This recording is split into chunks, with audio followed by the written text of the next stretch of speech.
Hi. Ano nga ba ako natapos? Cancer. Ay, di Leo na. Hi, Leo. Welcome sa aking YouTube channel. Kung saan I will talk about Leo, timeless Tagalog Tarot Reading. Messages you need to hear right now. Kindly watch not only your sun sign but also your moon, rising, and Venus signs as well for a complete view of what might possible happen on a particular date. The link is in the description down below. So, let's get started, shall we? So, ano po bang messages na kailangan marinig ng mga Leo? O nga pala, timeless ang reading na to. So, pwede mo po itong panoorin kahit kailan. Kahit nga sa 20, 30, pwede pa rin. Kasi nga wala siyang limit. So, ano to? There is a stream of love supporting my dreams. Wow. Ang ganda ng meaning. At ang ganda din ng kulay. Ay, yung iba siguro hindi nagagandaan, pero ako ganda-ganda. Favorite color ko kasi yan. Yung mga blue-green, ganyan-ganyan. Turquoise, basta gano'n. Parang ibig sabihin nito, there is a stream of love supporting my dreams. Ipapatuloy mo ang iyong passion. Okay? Pag sinabi, para sa akin, pag sinabi mong love, ay passion. Ay, para sa akin lang naman yun. So, yun, continue mo yung passion. Passion mo. Di ba ganun din naman yun? Pag ginawa mo yung passion mo, parang ginagawa mo na din yung dreams mo. Di ba? So, yun. Ano pa? Ayun, parang kung ano man ang gusto mong gawin, ay parang meron kang go signal na suportado ka ng universe. Sa kung ano mang mithiin mo sa buhay, go lang daw. Okay? So, ano pa? Ano pang message na kailangan marinig ng mga Leo? Messages you need to hear right now. Ayun na. Okay, haba naman ito. Sobrang haba naman ito. Okay. Wealth brings many friends, but a poor man's friend deserts him. Many carry favor with a ruler, and everyone is the friend of a man who gives gifts. A poor man is shunned by all relatives. How much more do his friends avoid him? Though he pursues them with pleading, they are nowhere to be found. So, parang sinasabi. Teka nga. Ano ba ang angulo?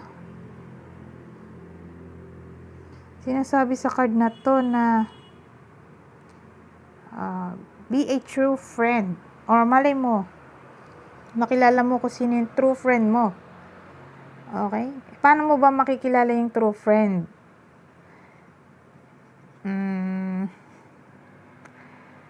Marirealize mo yun kung sino man yung mga friends mo na hindi nang iwan sa ere nung panahon na kailangan mo sila. Di yun, sila yung true friends mo. Okay? Kasi sabi dito, wealth brings many friends, but a poor man's friend deserts him.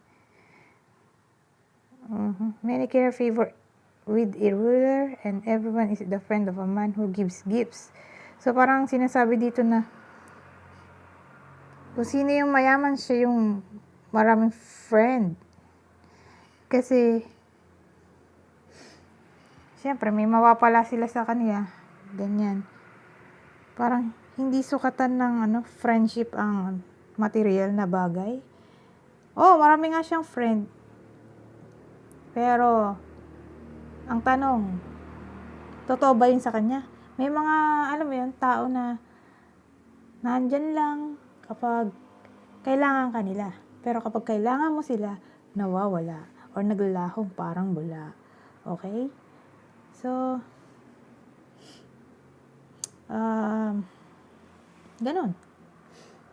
Parang, marami nga siyang friend, pero sure ba siya na totoo ba sila sa harap niya? 'Di ba? Alam mo yun, yung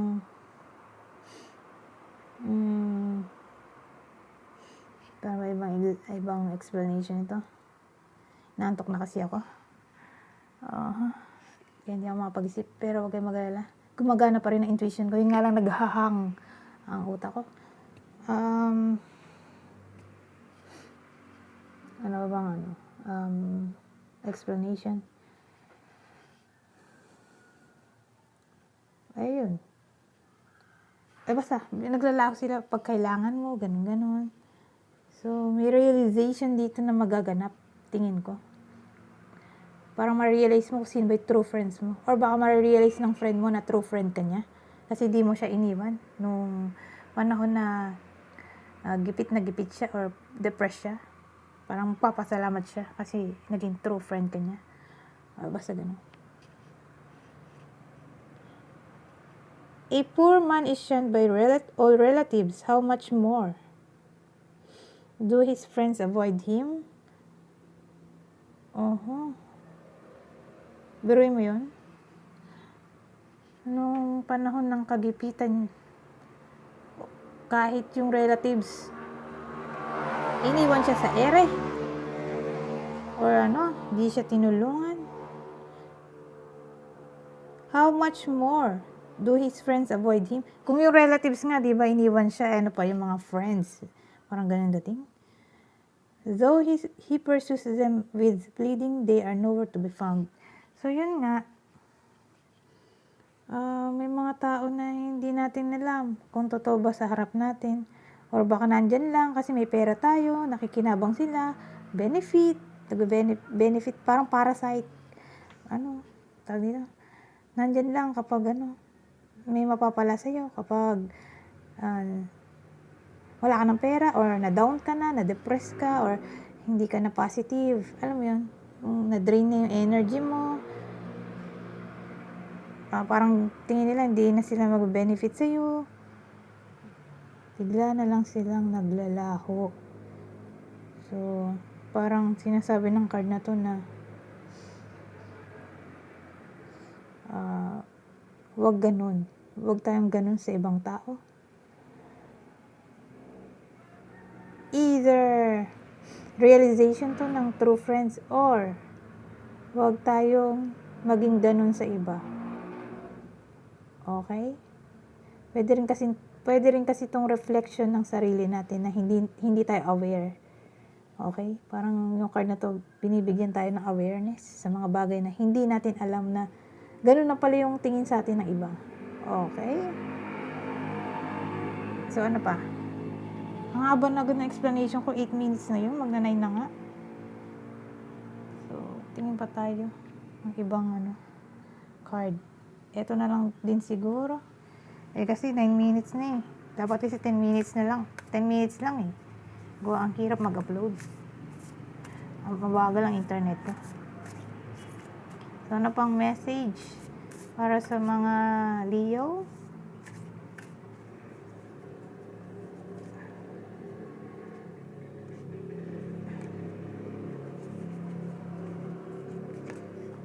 Oy, ang cute. Ngayon ko lang nakita to.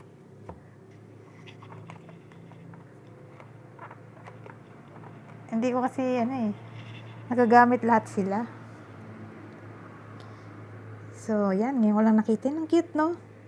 My faith has the power to turn trauma into healing, conflict into growth, and fear into love. So, parang sinasabi nito na it's all in the mind. Mind over matter. Ganon eh. Parang overall namin sinasabi nito na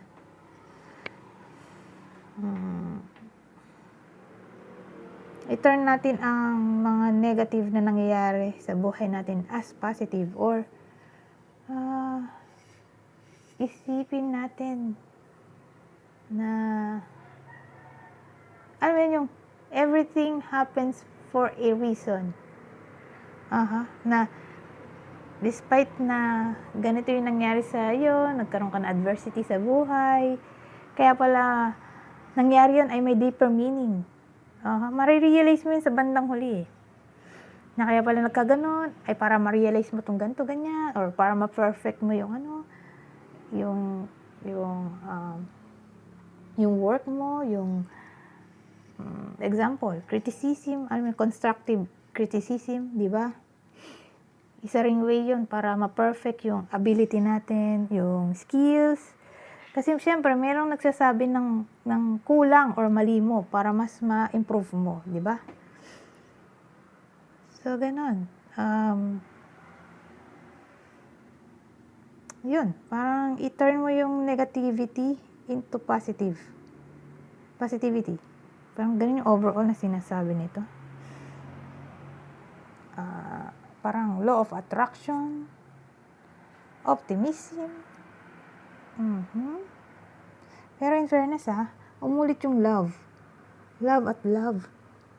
No? Ewan ko, nakikita nyo? Love at love. So, tingin ko,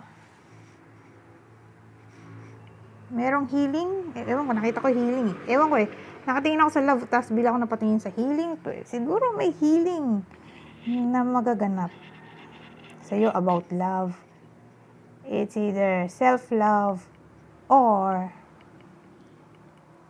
new romance. Pwede. Once na ma-heal ka. Okay? Siyempre, pag di ka pa na-heal, wala pa. Hindi pa dadating yung knight in shining armor mo. Regardless kung anong gender niyan. So, yun. Ewan ko yun. Para sa iba, growing together. Kasi may growth eh. Ewan ko. May kumapasa sa isip ko. Parang mas lalong matagal pang samahan kasi may 3 dito. Siyempre, mahaba ang buhay niya. Yung makikilala mo na new romance, tingin ko past life yun. Past life. Pwedeng water sign. Water sign. Earth sign. Water, earth. Saka water, earth. Ayun na lang siguro. Di sa iba, baka hindi. Ilalagay ko sana yung air.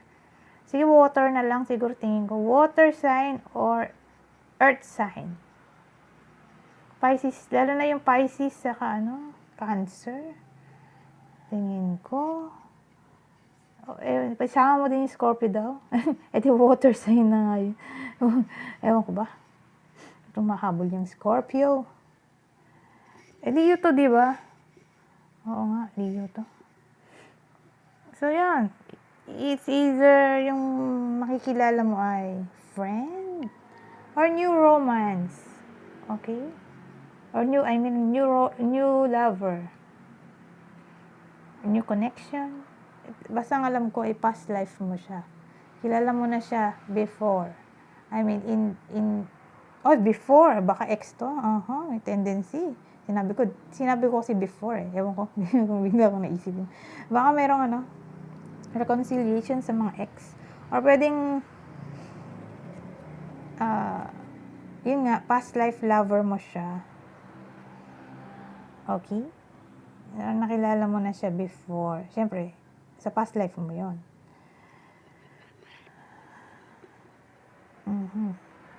Soulmate.